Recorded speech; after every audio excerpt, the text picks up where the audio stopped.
Men Nazarova Marg'uba Ziyadullayevna Respublika ixtisoslashtirilgan dermatovenerologiya va kosmetologiya markazida dermatokosmetolog lavozimida faoliyat yuritib kelmoqdaman. Bugungi mavzuyimiz kosmetologiyadan qolgan asoratlar haqida bo'ladi. Markazga nima uchun bugungi kunda ko'chadagi o'qimagan, qaysidir ma'noda kosmetologlardan jarohat ko'rib kelayotgan bemorlar soni oshib bormoqda?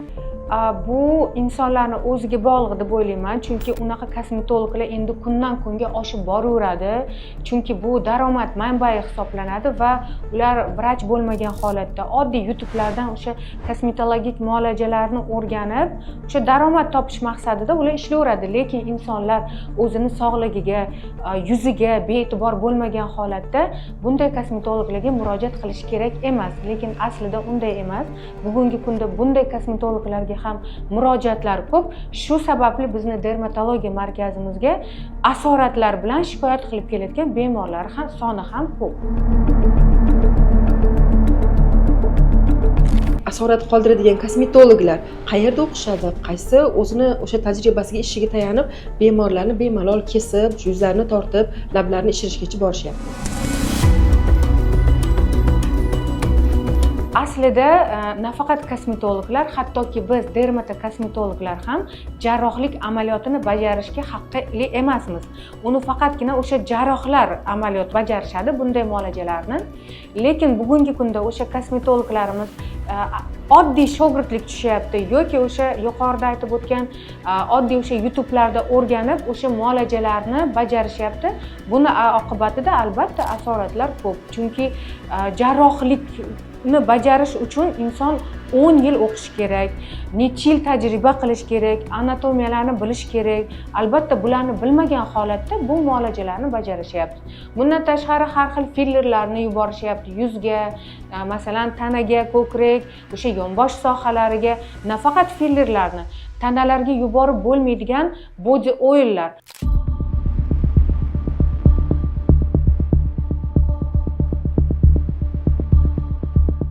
Ularni eng yomon asoratlaridan biz ularni erita olmaymiz. Masalan, fillerlarni eritadigan o'zini maxsus ukollari bor, lekin body oillarni biz erita olmaymiz. Ularni faqat jarrohlik usuli bilan kesib, jarohat qilib, chandiqlar qoldirilgan holatda tanadan olib chiqish mumkin bo'ladi. Davolash jarayonlari ikki xil usulda davolaniladimi? Yo'q, ikki xil usulida deya olmaymiz. U yerdagi kelgan o'sha jarohatlar, kelgan asoratlarga qarab davolash jarayoni olib boriladi. Har xil asoratlar, masalan, hattoki biz davola olmaydigan holatlar ham bo'lishi mumkin. Siz avvalida aytib o'tilgandek, agar tanaga o'sha body oillar yuborilgan bo'lsa, uni biz dermatokosmetologlar davolay olmaymiz. Uni faqatgina jarrohlar o'sha kesib tanadan bartaraf etish yo'li bilan davolash ishlari olib boriladi. Agarda masalan o'sha chandiqlar bo'ladigan bo'lsa, chandiqlarni albatta biz dermatokosmetologlar lazerli shrifovkalar orqali, mikroigolchitay apparatlar orqali va maxsus inyektsion davolash usullari orqali biz davolash imkoniga egamiz. Agarda masalan botokslar noto'g'ri qo'llanilgan, har xil pitozlar, ya'ni yuzda osilishlar kuzatilsa, biz bunday holatlarda ham biz apparat usullar orqali bu botoksni tanadan chiqarib olishga, botoksni ta'sirini ketkazishga har xil inyektsion muolajalar orqali davolaymiz. Agarda fillerlar orqali qilingan bo'lsa, albatta bu fillerlarni eritish yo'llari orqali biz bu asoratlarni bartaraf etamiz. Hozir markazda o'zi qaysi so'nggi texnologiyalardan foydalanilmoqda? Bugungi kunda bizni dermatologiya markazimizda apparat turlari 40 dan oshiq va har bitta muammo turlariga, masalan, yuzdagi husnbuzar deysizmi yoki o'sha rozatsiya, soch to'kilishi, allopetsiyada, tanadagi ortiqcha tuklar deysizmi, yuzdagi kupirozlar, infeksiyalar yoki yuzni o'sha osilish darajalariga qarab yuzni ko'tarish, lifting, yuzdagi ajinlardan xalos bo'lish, xullas bizga shikoyat qilib kelgan, xohlagan muammo uchun bizda apparat turlari mavjud. Hattoki tirnoqlardagi griboklarni ham bugungi kunda o'sha zamonaviy apparatlar bilan biz davolab kelmoqda. Asoratlardan murojaat qilayotgan bemorlarda davolanish jarayonlari qancha paytni tashkil etadi? Endi asorat turiga bog'liq. Masalan, o'sha agarda ko'krak sohalariga fillerlarni quyib, u yerda yiring chiqib infeksiya tushib qoladigan bo'lsa, albatta bu ham tez vaqtni talab qilmaydi, balkim oylab, u asoratni og'irlik darajasiga bog'liq, qanchalik vaqt ketishi. Albatta men bitta narsani ta'kidlab o'tmoqchiman.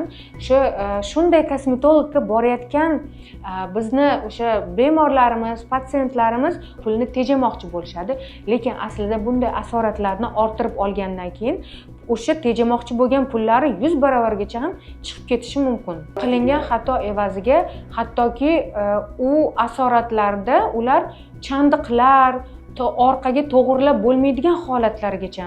Axir yuzimiz bizni yuzimiz-ku. Bizni yuzimiz bizni depressiyaga olib kelishi mumkin bunday asoratlar oqibatida. Biz yuzimiz bilan har doim ko'chaga chiqamiz, ishlaymiz. Chiroy olmay qolishi mumkin. Ha, albatta. Qilib, to'g'ri. Va bugungi kunda kosmetologiya markazimizda aynan estetik xizmat ko'rsatish turlari ham mavjud, to'g'rimi? Ya'ni aytmoqchimanki, aynan o'sha ko'chadagi kosmetologlarga emas, to'g'ri tanlangan markaz va aynan oliy toifali shifokorlar, dermatokosmetologlar xizmatidan foydalanish o'zi tanlagan estetik go'zallikni nima deydi, o'zi uchun qabul qilish uchun eng to'g'ri yo'l hisoblanadi. To'g'ri aytib o'tdingiz. Bizga mana shu estetika bilan kelgan bemorlarni ham biz ichki organlarini tekshirishga harakat qilamiz. Ya'ni qaysi holatlarda, masalan, agar biz o'sha qarish jarayonida yuzdagi kollagen, elastin, yuzning yoshlik hujayralarini aktivlamoqchi bo'lsak, agarda u organizmda tanqislik bo'lsa, ya'ni yod tanqisligi, vitamin D, oqsillar yetishmovchiligi, anemiyani barcha turlari bo'ladigan bo'lsa, inson o'zini organizmida tanqislik bo'lsa, hech qanday terida kollagenni stimulyatsiya jarayoni, ya'ni terini yoshartirish jarayonlari yaxshi kechmaydi. Shu sababli bizni bajarayotgan muolajalarimiz professional va o'sha muolajalar juda ham zo'r natija berishi uchun inson organizmi ham boy bo'lishi kerak. Biz mana shunday ichki organ bilan ham tashqi tomonlama o'sha muolajalarni bajargan holatda juda ham zo'r natijalarga erishamiz. Chunki kelgan insonni darrov muolajaga yetaklash men vrach sifatida noto'g'ri deb o'ylayman. Avvalda aytib o'tilgandek, agar anemiya bo'lib turgan insonda qanday qilib kollagenlar ishlab chiqariladi? U anemichni insonni terisi sifatsiz bo'ladi, terisini kollagen turg'iri past bo'ladi va dog'lar bo'ladi. Bunday insonlarga sifatli xizmat ko'rsatishi o'zi murakkab bo'ladi. Shuning uchun biz shunday yo'l tutamiz. O'z boshimchalik bilan o'rgangan kosmetologlarga borayotgan, go'zallik xohlayotgan ayollarimizga nima degan bo'lardingiz? Bunday ayollarga birinchi navbatda o'zingizni seving va o'zingizni, yuzingizni, tanangizni professional mutaxassislarga ishoning degan bo'lardim. O'zi qanaqa holatlarda o'sha kosmetologlardan keyingi asoratlar bilan murojaat qilishgan? Bizga juda ham har xil holatlar bilan kelishadi. Masalan, o'sha kosmetologlarimiz jarrohlik amaliyotini noto'g'ri bajarishgan, yuzlarning yarim qismi ishlamay qolgan, chunki ular nervni jarohatlashgan yoki o'sha ko'pchilik ko'rishdi menimcha sariq piling, ya'ni kosmetologiyada желтый piling deb nomlanadi. Ya'ni ko'p patsientlarimiz, bemorlarimiz shu nom bilan bilishadi. Mana shu желтый piling asoratida chuqur chandiq asoratlari bilan keldi bemorimiz va bu bemorga juda ham ko'p muolajalar qilinmayapti hozirgi kunda. Bunday bemorlar 10 karra, 20 karra ko'proq to'lov qilib salomatligini tiklashi ularga juda ham qimmatga tushadi.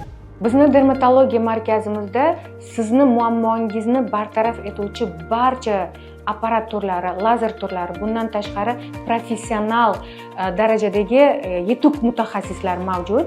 Sizdagi kosmetologik muammolar, yosharish bo'yicha ajinlar yoki asoratlar, chandiqlar, qanday muammo bo'lishidan qat'iy nazar, bizni dermatologiya markazimizda o'z muammongizga yechim topishingiz mumkin.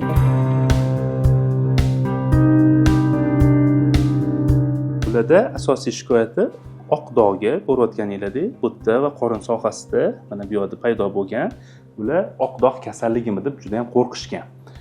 O'zligini doktorlari ham oq dog' bo'lishi mumkin, shuning uchun tekshirtiringlar deb tavsiya berishgan. Bizga kelishdi, bizda bu yerda qizchadan mana shu qorin sohasidan kichkinagina teri oldi. Og'rimadimi? Yo'q, unaqa og'riq bo'lmagan va gistologiyada oq xol chiqdi. Ya'ni bu kasallik hisoblanmaydi. Bu oq dog' kasallik emas, bu vitiligo emas. Oq dog' xuddi nori oqimtir turi hisoblanadi. Ya'ni qizil norlar, jigarrang norlar bo'ladi. Bu norlarga ko'pchilik e'tibor bermaydi. Oq bo'lsa voydod, oqdog' kasallik bo'lib qolibdi deb o'ylashadi. Lekin biz bu narsaga aniq tashxis qo'yib bera olamiz va bu juda ham katta pullarni ham tejaydi.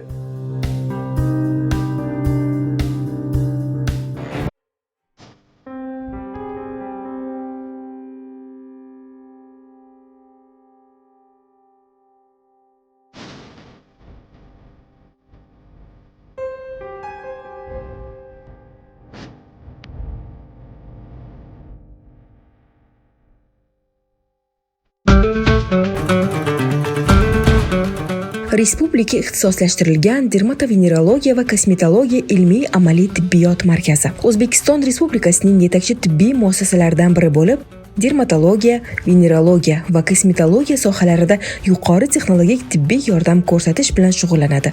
Markaz aholiga zamonaviy va ilmiy asoslangan tashxislash va davolash usullari bilan xizmat ko'rsatadi. Shuningdek, ilmiy tadqiqotlar olib borish, kadrlar tayyorlash va malakasini oshirish, yangi innovatsion texnologiyalarni joriy etish markazning asosiy faoliyatlaridan biridir. Jumladan, markaz quyidagi yo'nalishlarda faoliyat ko'rsatadi: dermatologiya, teri kasalliklarini tashxislash va davolash; venerologiya, jinsiy yo'l bilan yuqadigan kasalliklarni davolash va profilaktika qilish; kosmetologiya, estetik muammolarni bartaraf etish, jumladan yuz va tana parvarishi bo'yicha ilg'or muolajalar; mikologiya, zamburug'li kasalliklarni aniqlash va davolash; plastik jarrohlik, tashqi ko'rinishni yaxshilashga qaratilgan jarrohlik amaliyotlari; soch ekish, soch yo'qotish muammosini hal qilish; podologiya, oyoq terisi va tirnoq kasalliklarini davolash. Markazning imkoniyatlari quyidagicha: 160 dan ortiq bemorga statsionar davolash uchun o'rinlar mavjud. Maslahat poliklinikasi bir smenada 100 nafargacha bemor qabul qila oladi. Zamonaviy laboratoriyalar, teri va jinsiy yo'l bilan yuqadigan kasalliklarni tashxislash va ilg'or texnologiyalar bilan jihozlangan. 96 nafar yuqori malakali shifokor, ulardan 13 nafari tibbiyot fanlari doktori, 23 nafari tibbiyot fanlari nomzodidir. Dermatovenerologiya va kosmetologiya markazi quyidagi innovatsion xizmatlarni taklif etadi: vitiligo kasalligida avtomelanotitlarni ko'chirish, terining rang o'zgarishiga qarshi innovatsion usul. Depigment sohasini dermabraziya, ya'ni apparat yordamida dermabraziya qilamiz va shu sohaga keyinchalik o'sha tayyor bo'lgan melanosit hujayralarimizni qo'yamiz va shu sohani maxsus materiallarimiz bor, xirurgik materiallar, o'shalar orqali yopib qo'yamiz. Shunda amaliyotdan keyin bemor qo'li sohasida joylashgan bo'lsa, bu 7 kun davomida bog'lovlar turadi. Ya'ni bemorlar hech qanaqa perevyaskalar yoki boshqa narsalar qilishni shart bo'lmaydi. Soch va qosh ekish, tabiiy soch tiklash, videotrixodermatoskopiya, soch va bosh terini batafsil diagnostika qilish. Hozirgi kunda biz 5000 tadan ortiq soch ekish jarayonini o'tkazganmiz, hammasi muvaffaqiyatli. Asosan bemorlarimiz 70% bu o'zbekistonlik, 30% bu chet el hisoblanadi. Jinsiy a'zolar autoplazma terapiyasi, hujayralar yangilanishini rag'batlantirish. Kondilomalar, kontagiozniy mollyuskalarni davolashda ishlatiladigan uskunasidan biri hisoblanadi.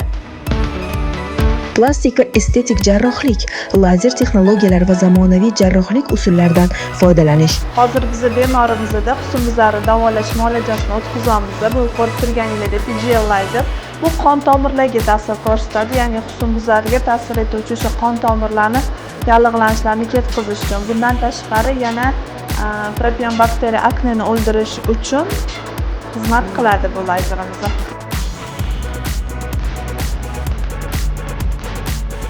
Fizioterapevtik davolash usullari, muolajalar orqali teri kasalliklarini davolash.